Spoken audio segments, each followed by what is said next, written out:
Okay folks, this is part of a larger video and I'm just cutting it out because I know people are going to need this, but bear in mind I didn't plan for this to be a tutorial. I just wanted to test some stuff I got from the thrift shop and part of that was a Yppy. And then I found that it's kind of hard to take apart and it takes quite a bit of violence, so I figured I'm going to upload this separately in case some of you want to disassemble a Yppy with the cloth case, because it is a bit of a thing that you need to know. So yeah, the main thing is you pull these off with a lot of violence. You can actually push these pins in a bit through the inside of the mechanism. They stick out sort of here and there and there and there. You see them sticking through, so you push them down and you pull hard, and then you just have to pull the whole thing apart in two halves. Just violence again, just be a bit sensible, but it just has clips on the top and clips on one side.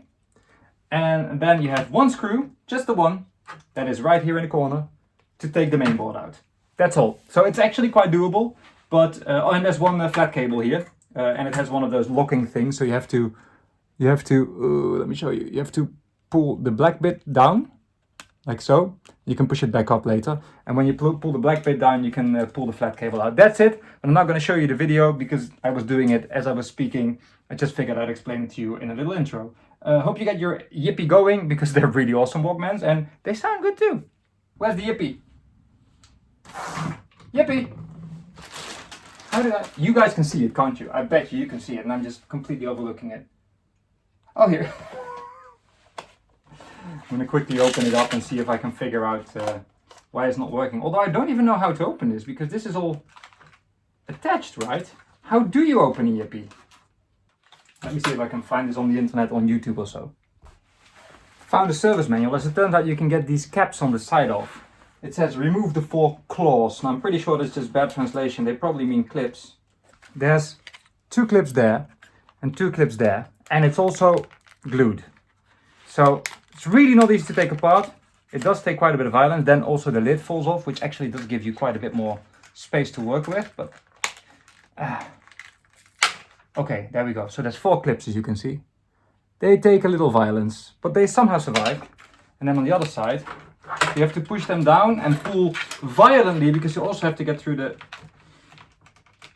glue, unfortunately. Not a big fan of doing this, I'm not gonna lie. It scares the hell out of me, but as you see, it does work. But it's really hard to do. That's some amazing glue, but here we are. There you are. That's the 2 sides off. Then this comes out. And then we know nothing. But then I have a service manual on walkman.land, so I would recommend looking there as well. Okay, so it says there's 3 claws here, which is true. I have those. They are right there on the top. And 3 claws on the side, which should be here then, but those scare me a bit. I don't want to... Okay, there we are. There we are. Okay, it's quite doable once you know, but you have to, again, glue it back together in the end. And then you have the main board, which looks great. Main board is a screw. An old-fashioned screw. Wow, who'd have thunk it? Let's see. Is this the screw? Yeah, it is. There's the one screw. I didn't expect that after all that. And then you can lift the main board out. And you can get to what was once a belt. Here's a flat cable connector thingy that you probably can get out like so. Okay, you know what? It's actually pretty service friendly. And this was once a belt. This was once a belt. And that's now obviously... Oh, we're just in time. We're just in time. It's not complete goo yet. I'm probably going to upload this as a separate video. I did not mean to make this a Yppy tutorial. But since there's none online yet... Oh, look, you can see how the belt's supposed to run. It uses the back of the belt on that side. Sony. Not a big fan of the case design, but pretty well done anyway. I'm going to order a belt for this, and I'm going to make this Yppy work and probably never use it, but it's so cool. This belt is very much toast. It's completely falling apart, as you can see. But we saved the Yppy, and that's what it's all about. Yppy! See you in the next video.